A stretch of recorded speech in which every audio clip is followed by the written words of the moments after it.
Hello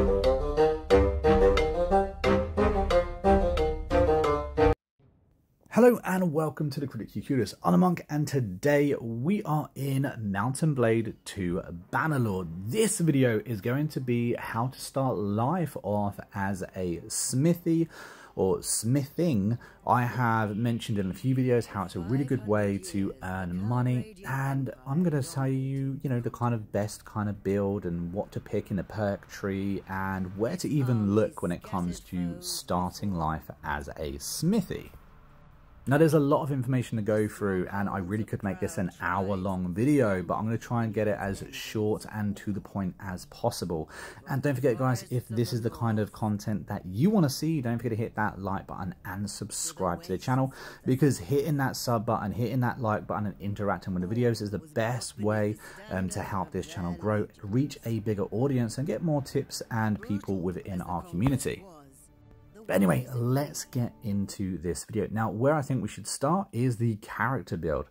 And there's really only, well, it doesn't matter what you pick when it comes to the culture. I have my favorite. I do think there's a couple that can definitely help you. You've got the Batonians, which is a great one to pick. And I absolutely slaughter the pronunciation of them. So I apologize for that. But being able to move through forest faster is so helpful, especially as a smithy. You're not going to be, a mighty warrior, at least at the beginning of the game, because most of your focus points are elsewhere. Also, picking the Azari isn't a bad option as well, because you're going to be wanting to sell a lot of your weapons on, and therefore having the 10% trade bonus, it can help. And I do think that you'll be able to make a lot of money, so having the caravans cheaper this way as well means you can get that passive income kind of going up, at least early game. But for this, we're going to go for the Batonians, and we're going to go for character. Doesn't matter what we do, so we're just going to do a little random choice. Now, what we're looking at as a smithy is attribute points in endurance, and of course focus points in smithy, remembering that attribute points are harder to come by than focus points. But they're the things we're going to be looking for when it comes to our picks. Now, being the Smiths, having the family that we're born into as Smiths, that kind of is the obvious choice, because it gives us everything we want. The attribute point in endurance and a focus point into smithing. It also gives us a bit of two-handed weaponry. And if you ask me, two-handed weaponry is the best melee way to actually go. So that's what we're going to do. Now, as a child, you are noted for, and again, what we're looking for is attribute points in endurance and anything into smithing. So that's why we went for the extra endurance there.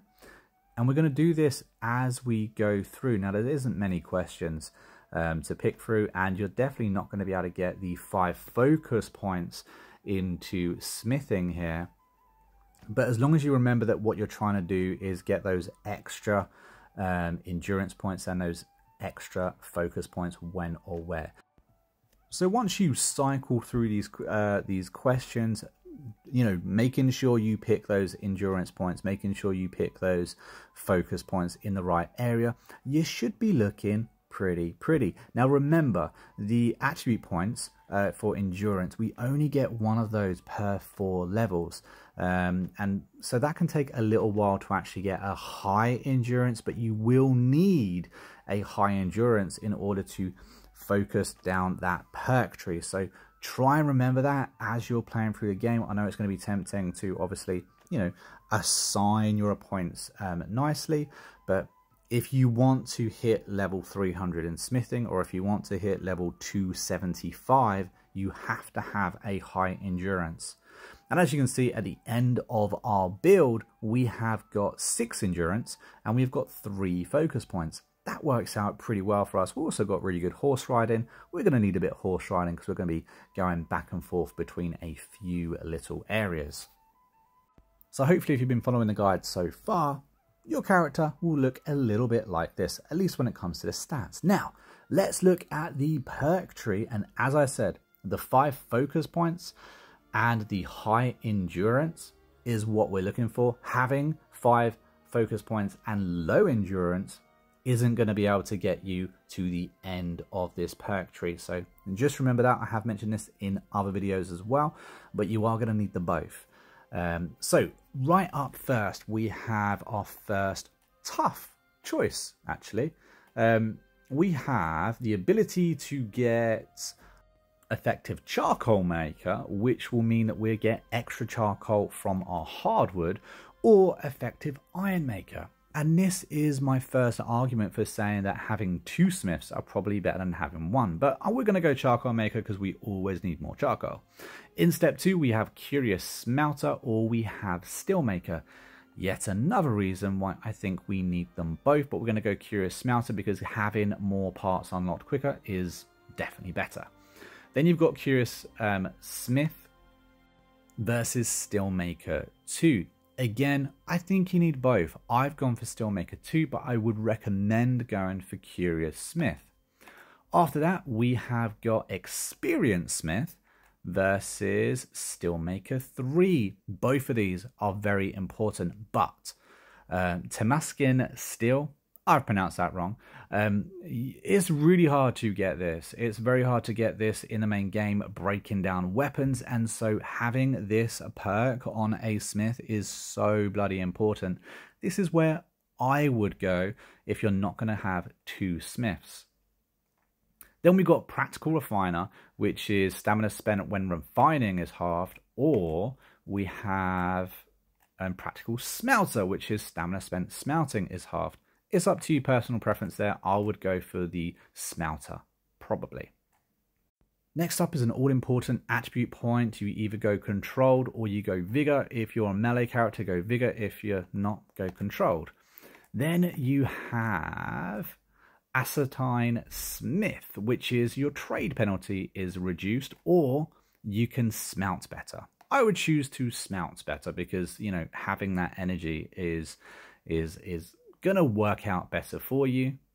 And then we have our next attribute point, which is Enduring Smith or Fencer Smith. Now, Fencer Smith is definitely useful, but having attribute points in this game, or having more attribute points, is going to be more worthwhile. Then you've got Edged Weapon or Sharpened Weapon. Personally, I prefer swinging weapons, so I would go for Sharpened Edge. And then eventually, with a lot of work, a bit of patience, you will make it to Legendary Smith, where you'll be able to actually craft legendary weapons. Really good, useful actually getting that. Obviously, when you manage to get the Master Smith as well, that's going to be useful too, because you're going to be able to sell your weapons on for a lot more. And of course, this opens up to better things and bigger things the further down we go. Now let's actually look in the Smithy. Now, one of the first things I think I should probably talk about is the fact that you can actually do orders. There are people within the town that are requiring different weapons. As you can see, you can get paid absolute bank for making some of these weapons, so completing orders is definitely well worth doing. And in fact, you can see right here we have a two-handed axe. Now, two-handed axes actually sell pretty well and are not a bad place to start when it comes to what weapons you should be making. They sell pretty well, they don't really require many parts, and they're pretty easy to actually do, so that's not a bad contract for us to have. However, I would say that two-handed swords are the way to go, the way to focus. You will get the most money for your bank by making these. Now, as you can see, when I cycle through the different various parts, I don't have many various parts, but as I cycle through, you can see that it costs different amounts of resources, and as you go deeper into the skill line, you're going to be needing rarer and rarer pieces of metal in order to make these parts. Normally, the rarer the metal used, the more you're going to be able to actually sell these swords for. Now, how to get those materials? Well, you can refine or you can smelt. It really is up to you. I do think you should have two different types, but smelting is definitely the easiest way to get your materials. And blacksmith's hammer is going to get you. It's going to be your best friend, really, because you get the crude iron from that, which is so important and actually kind of hard to get. After that, we have the daggers. Now, these daggers in particular get us some really good stuff. Definitely worth picking as many of these up as possible as you go through. Like I said, you get the wrought iron, you also get regular iron steel and fine steel from them, and the tribe throwing daggers are very, very good as well. Definitely pick up as many of them you can get. They're a little bit more expensive, but you do get 3 iron from these. So yeah, definitely worth picking up. You can of course break down any weapons you see, and as you can see as we go down the list, various different weapons will get us various different things, but in my opinion those top 3, the blacksmith hammer, the tribesman throwing daggers, and the regular daggers are what you're going to want to be keeping an eye out for as you go town to town, thinking about materials that you're going to be wanting to buy. Of course, if you look at all of these, the only things that actually give you what's it called, the crude iron is going to be the blacksmith hammer. It's going to be the easiest thing that you manage to find. There are other things like the simple pike, for instance, and the hatchet. But yeah, the blacksmith hammer is where you really want to go when it comes to, because it's going to be the cheapest option there. Now, one more thing I wanted to cover was, I've been talking to you about why you should have 2 smithies and not 1. Now, as you go through this game, there's going to be a lot that you can do, and you're going to get tired a lot. Did you know that you can actually just click on your character and cycle through your companions? Remember, you can actually hire different companions. Well, all of these can be useful at smithing or not useful at smithing, but regardless, they all have energy to spend while smithing. So I tend to do that, you know, for at least refining hardwood. I need to refine so much hardwood that I find that, you know, using all of my companions to do this it really helps me get through those stacks of hardwood that I have in, you know, turn it into that all-important charcoal. Another quick little tip that I would like to add is that actually being a smithy around Sturgia and in the green land is probably the easiest places to actually begin smithing, because there's a lot of logging towns in the area. A lot of the main cities here will have a lot of hardwood for you to actually be able to buy up nice and cheaply as well. And of course, running around these towns picking up those blacksmith hammers isn't a bad way to go, while also picking up that hardwood.